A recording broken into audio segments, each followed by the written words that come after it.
tiempo. La última invitación. Esperanza de justicia. Capítulo 7. La idea de que Dios sea glorificado por su pueblo es común en las Escrituras. Sin embargo, la expresión dar gloria a Dios es inusual. Por lo tanto, su uso en el mensaje del primer ángel es tan especial como revelador.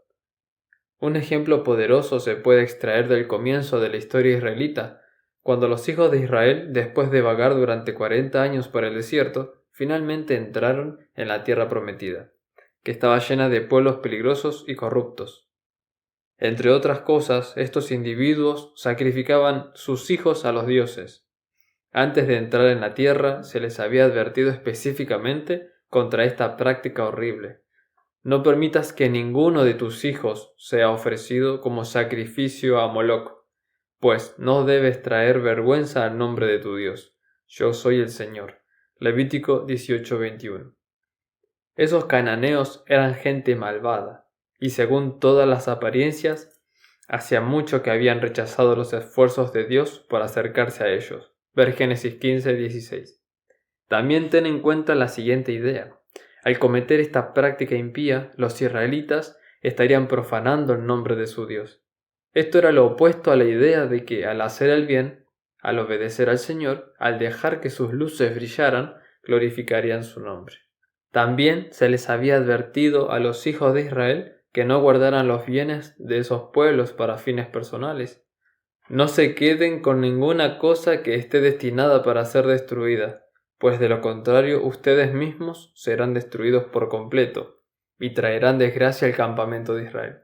Todo lo que esté hecho de plata, de oro, de bronce o de hierro pertenece al Señor, y por eso es sagrado, así que colóquenlo en el tesoro del Señor. Josué, capítulo 6, versos 18 y 19. Estas cosas que están destinadas a ser destruidas podrían contaminar espiritualmente a la gente. La seguridad de Israel en la tierra dependía de su pureza espiritual. Nada amenazaba más esta pureza que contaminarse con las prácticas perversas de las naciones vecinas. De hecho, al principio, justo después de haber entrado en la tierra prometida, la calamidad golpeó y el Señor le dijo a Josué la razón.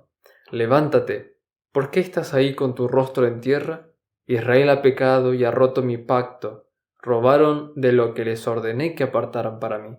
Y no solo robaron, sino además mintieron y escondieron los objetos robados entre sus pertenencias.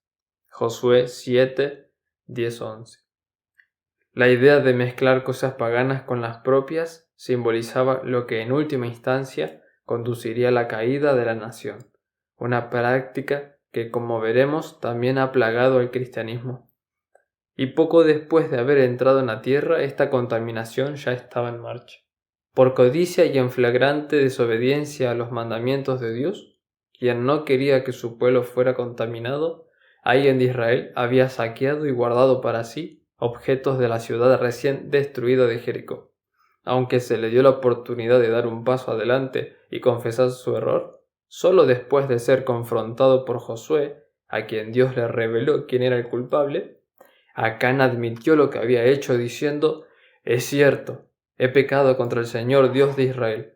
Entre el botín vi un hermoso manto de Babilonia, 200 monedas de plata y una barra de oro que pesaba más de medio kilo. Los deseaba tanto que los tomé. Está todo enterrado debajo de mi carpa. La plata la enterré aún más profundo que el resto de las cosas». Josué capítulo 7, versículo 20-21. Hijo mío, da gloria al Señor, Dios de Israel, y di la verdad. Confiesa y dime lo que has hecho. No me lo escondas. Josué capítulo 7, verso 19. Da gloria a Dios, al igual que la frase de Apocalipsis 14:7.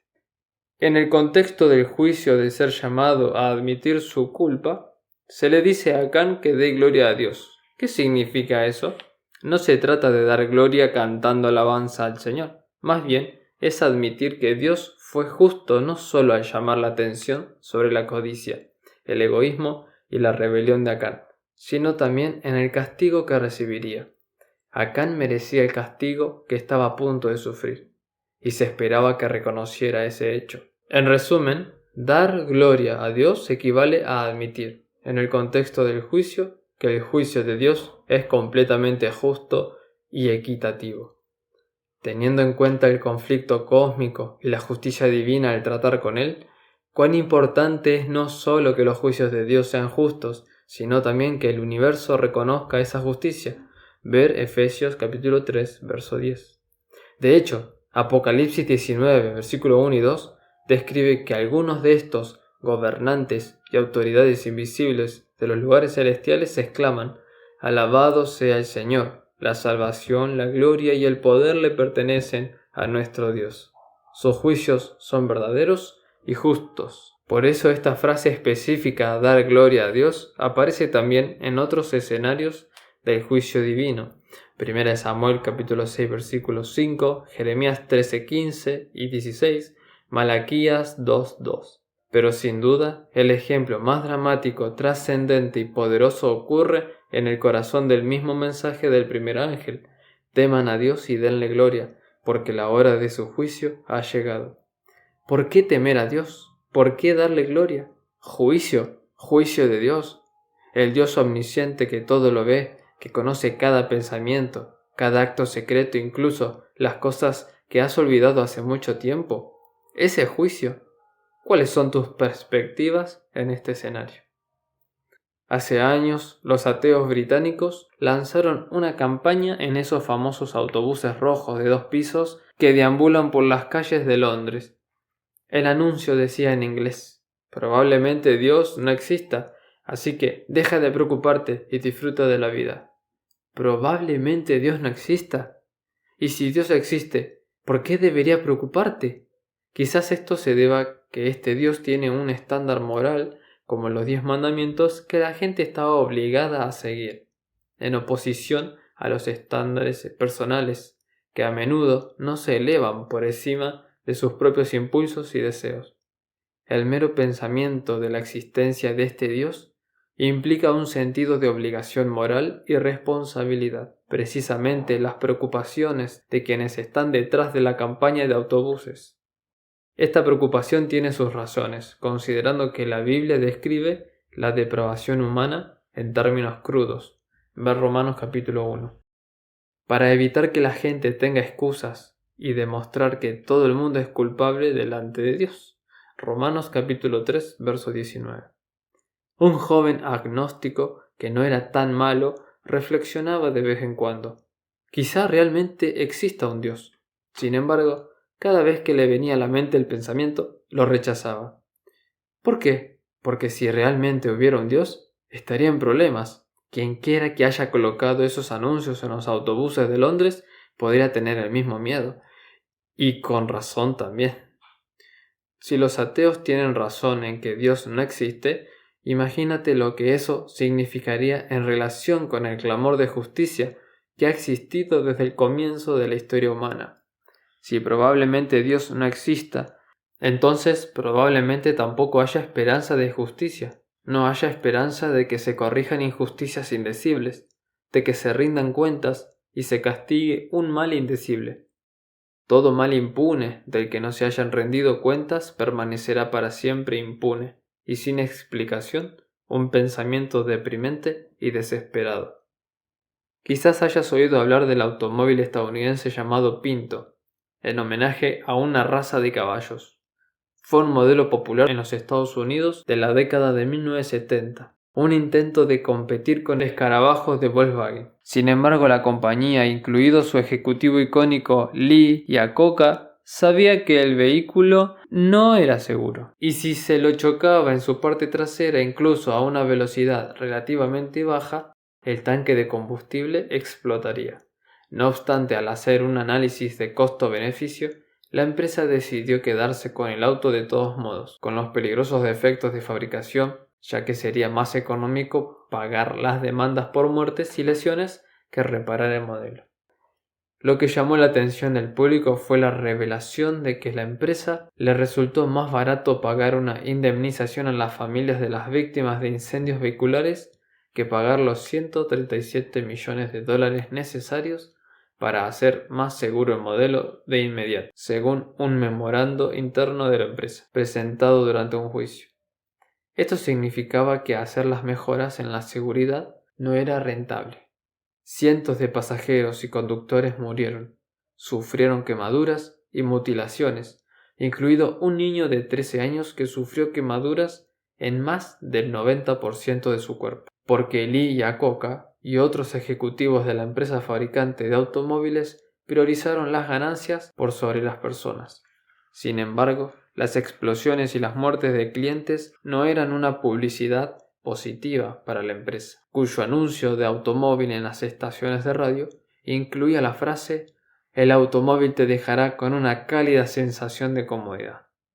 Los anuncios y el vehículo inseguro fueron finalmente retirados del mercado, pero no sin antes dejar un rastro de quemaduras y muerte. ¿Dónde está la justicia? Si probablemente Dios no exista, entonces, como advirtió el poeta Czesław Miłosz, solo queda la nada después de la muerte, el gran consuelo de pensar que por nuestras traiciones, codicia, cobardía y asesinatos no seremos juzgados.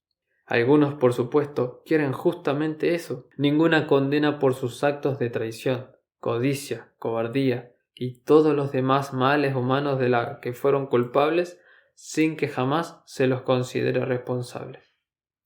Solo que existe un problema.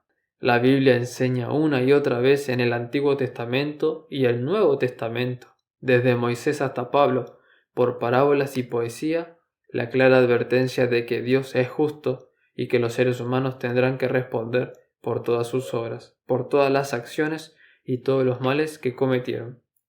Aquí hay solo una descripción general de las promesas bíblicas sobre lo que le espera al mal que hasta ahora no ha sido castigado. Miren, yo vengo pronto y traigo la recompensa conmigo para pagarle a cada uno según lo que haya hecho.